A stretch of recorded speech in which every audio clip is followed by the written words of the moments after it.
ನಮಸ್ಕಾರ, ನಾನು ಧನ್ಯ. ನೀವು ನೋಡ್ತಿದ್ದೀರ ಧನ್ಯಾಸ್ಟಿಕ್. ಭಾನುವಾರದ ಸಂಜೆ KPL ಕರ್ನಾಟಕ ಪ್ರೀಮಿಯರ್ ಲೀಗಿನ ಫೈನಲ್ ಮ್ಯಾಚ್ ನೋಡಲು ನಾನು ನನ್ನ ಗೆಳೆಯರೊಂದಿಗೆ ಹೋಗಿದ್ದೆ. ನಮ್ಮ ಬೆಂಗಳೂರು ಬ್ಲಾಸ್ಟರ್ಸ್ ಟಾಸ್ ಗೆದ್ದು ಫೀಲ್ಡಿಂಗ್ ಆಯ್ಕೆ ಮಾಡಿಕೊಂಡಿತು. ಮೈಸೂರು ವಾರಿಯರ್ಸ್ನ ಬ್ಯಾಟ್ಸ್ಮನ್ ಸಖತ್ತಾಗಿ ಆಡಿ ನಿಗದಿತ 20 ಓವರ್ಗಳಲ್ಲಿ 207 ರನ್ಸ್ ಬಾರಿಸಿದರು. ಬೆಂಗಳೂರು ಬ್ಲಾಸ್ಟರ್ಸ್ಗಳ 5 ವಿಕೆಟ್ಗಳು ಪಟಪಟನೆ ಉದುರುತ್ತಿದ್ದ ಹಾಗೆ ನಿರಾಶೆಗೊಂಡ ನಾವು ಶಾಲೆಗೆ ವಾಪಸ್ ತೆರಳಲು ಸಿದ್ಧಗೊಂಡೆವು. ಆದರೆ ಅವತ್ತು ನಾವು ಸಿಕ್ಕಾಪಟ್ಟೆ ಮಜಾ ಮಾಡಿದೆವು. ಎರಡೂ ತಂಡಗಳಿಗೆ ಸ್ಟೇಡಿಯಂನಲ್ಲಿ ಹುರಿದುಂಬಿಸಲು ಬಂದ ಜನಸಾಗರ ನೋಡಿ ಬೆರಗಾದೆವು. ತಮಟೆಯ ಶಬ್ದಕ್ಕೆ ಹೆಜ್ಜೆ ಹಾಕಿದ ನಮಗೆ ಅದೆಷ್ಟು ಬೇಗ ಸಮಯ ಕಳಿತು ಅಂತ ಗೊತ್ತೇ ಆಗಲಿಲ್ಲ.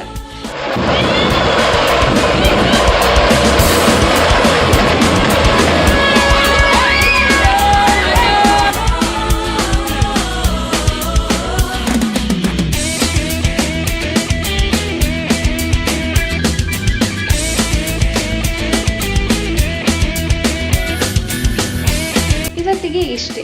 ಮುಂದೆ ಬರುವ ದಸರಾ ರಜಕ್ಕೆ ಎಲ್ಲಿ ಹೋಗಿ ವ್ಲಾಗ್ ಮಾಡಲಿ ಎಂದು ಕಮೆಂಟ್ಸ್ ಮೂಲಕ ತಿಳಿಸಿ.